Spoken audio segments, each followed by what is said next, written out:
اور مجھے بلکہ جب میں ہوٹل واپس جاتی ہوں تو لاؤنج کے اندر جب میں لابی کراس کرتی ہوں تو بہت سارے وہ جو وہاں پر لوگ کھڑے ہوتے ہیں مجھے کہتے ہیں کہ جی ہماری اتنی استطاعت نہیں کہ ہم ڈاکٹر کے پاس جا سکیں. جو چھوٹے چھوٹے ورکرز ہوتے ہیں, صفائی والے, جو سیکیورٹی والے, تو یہ طب نبوی کے جو نسخے ہیں ہم لوگ ان پر عمل کر رہے ہیں. اور ہماری نیوٹریشنسٹ وفیرہ صاحبہ جو ہمیں بتاتی ہیں کہ ڈاکٹر کے پاس جانے ہی نہیں دیتی, میں کہتی ہوں اس سے پہلے ہی اپنے جو گھر کی چیزیں ہیں اور جو آپ کے پاس فوڈ ہے اسی سے اپنے آپ کو ٹریٹ کر لیں. اور میں ڈاکٹر کا سوچنے بھی نہیں دیتا ہوں. جی آغا باز صاحب, آج آپ کو پتہ ہے جیسے ہمارا ٹاپک ہے کہ ذوف بصارت کے حوالے سے آپ تھوڑی روشنی ڈالیے کہ نظر کی کمزوری یہ کس بنا پر ہوتی ہے اور اس کا کیا علاج ہے. بسم اللہ الرحمن الرحیم. سب سے پہلے تو میں یہ عرض کروں, آنکھوں کے لیے امام جعفر صادق علیہ السلام نے 2 جملے کہے جو بہت حسین ہیں. مولا نے فرمایا کہ اپنے شاگرد سے, شاگرد کا نام ہے مفضل, مولا نے فرمایا کہ اے مفضل ذرا غور کرو کہ اللہ رب العزت نے آنکھوں کو سر کے اندر ایسے ترتیب دیا جیسے چراغ دان میں چراغ رکھا ہوتا ہے. بہت خوبصورت جملہ, مولا کا بہت خوبصورت جملہ کہ جیسے چراغ دان میں چراغ رکھا ہوا ہے. اچھا پھر مولا نے فرمایا کہ چشم خانوں میں آنکھوں کو اس ترتیب سے پروردگار نے رکھا کہ بیضوی شکل کا بنایا. آپ یہ دیکھیں بادام کی شکل, یعنی کہ بیضوی شکل سے مراد ہے میری بادام کی شکل کا بنایا اللہ نے. اگر اس کو گول بنا دیتا, ہم جو بھی دوائی ڈالتے, ڈراپ ڈالتے, سرما لگاتے یا تنکا چلا جاتا تو وہ نکالنا بہت مشکل ہو جاتا اس کے لیے. لیکن خدا نے دونوں سائڈ پہ ایسا سلوپ دیا ہے کہ رات کو آپ اس میں دوائی ڈالیں, سلوپ کے ذریعے سے سارا کچرا, ساری گند وہ سائڈ میں آ جاتی ہے, آپ آرام سے پرسکون ہو جاتے ہیں. اچھا پھر پروردگار نے دونوں آنکھوں کے بیچ میں جو ناک کو بنایا, اگر ناک دونوں آنکھوں کے بیچ میں نہیں ہوتی تو متوازن طرح سے نہیں دیکھ سکتے تھے ہم. دیکھیے حکمت, دیکھیے پروردگار کی, سبحان اللہ, اتنی متوازن ہماری آنکھ میں روشنی نہیں آ سکتی تھی, ہم نہیں دیکھ سکتے تھے. پروردگار کی حکمت کو اگر آپ سمجھ لیں انسان کہ پروردگار اپنے وجود پہ اگر ہم نگاہ ڈال لیں تو پروردگار کو, اللہ کو پہچان لیں, ہم بہت آسانی سے پہچان لیں. اچھا اگر پیٹ میں لگا دیتا آنکھیں ہم کیسے دیکھتے, گھٹنوں میں لگا دیتا ہم کیسے دیکھتے. اللہ کی حکمت دیکھیے آپ کہ خدا نے سر چونکہ سب سے اولا مقام ہے, اولا مقام پہ اتنی نازک چیز کو فٹ کیا پروردگار نے, اور ہر چیز سے دیکھیے محفوظ ہے. اور جو پلکیں لگائیں وہ پردہ ہے, جیسی جب آپ چاہتے ہیں وہ پردے سے بند کر لیتے ہیں, آنکھوں کو سیف کر لیتے ہیں, جب چاہتے ہیں آپ پردہ اٹھا لیتے ہیں. پروردگار کی حکمت دیکھیے. اچھا اب میں آج کے زمانے کے حوالے سے تھوڑی سی بات کرنا چاہوں گا کہ آج کے زمانے کے حوالے سے یہ ہے کہ نو مولود بچوں کو جو آنکھیں ویک ہو جاتی ہیں, سب سے پہلے میں اس پہ بات کرتا ہوں. بچوں کے جب دانت نکلتے ہیں اور اس میں بخار ہو جاتا ہے اور بخار کو صحیح سے کنٹرول نہ کرا جائے, اس کی بخار کی شدت کی وجہ سے کچھ بچوں کی آنکھیں ویک ہو جاتی ہیں اور ان کو بچپن میں چشمہ لگ جاتا ہے.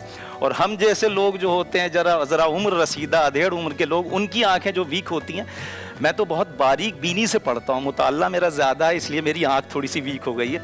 تو ادھیڑ عمر کے جو لوگ ہوتے ہیں ان میں شدید نزلہ زکام اس کی وجہ سے ویک ہوتی ہے, یا زیادہ مطالعے کی وجہ سے, یا بہت سے لوگ سنار ہوتے ہیں ان کی آئی سائٹ بھی ویک ہو جاتی ہے. جتنا آپ باریک کام کریں گے, باریک بینی سے کام کریں گے, اتنی آپ کی آنکھ ویک ہو جائے گی. بہت سارے لوگوں کی آنکھ بدہضمی کی وجہ سے بھی آنکھ ویک ہو جاتی ہے, اور بہت سارے لوگوں کی آنکھ بدہضمی کے حوالے سے میں ایک بات کروں کہ بدہضمی سے جن لوگوں کی آنکھ ویک ہوتی ہے تو ان کو بخار چڑھتا ہے, اس کی شدت سے آنکھ کی بینائی کی نظر جو ہے گر جاتی ہے. اس میں رسول خدا صلی اللہ علیہ وسلم نے فرمایا کہ کمبھی ایک چیز ہوتی ہے جسے مشروم کہتے ہیں اور چائنیز کھانوں میں بہت زیادہ ڈلتا ہے. تو رسول خدا نے فرمایا کہ کمبھی کو لیجئے اور اس کو ابال لیجئے اور اس کا جو پانی نکلے گا اس سے آنکھوں کو دھو لیجئے, تو اس سے جو وہ بینائی بخار کی حالت میں گئی ہوتی ہے واپس آ جاتی ہے. اور آنکھوں کو دھونے کے بعد وہ کمبھی آپ کو کھا لینی چاہیے, وہ کمبھی کو پھینکے بھی نہیں, اس کو کھا لیں, اس سے کی بینائی جی ہاں واپس آتی ہے. اچھا شب جمعہ میں, جمعرات کے دن جو لوگ ناخن کاٹیں گے ان کی بینائی بہت کم ویک ہوگی, ان کی بینائی ویک نہیں ہوگی.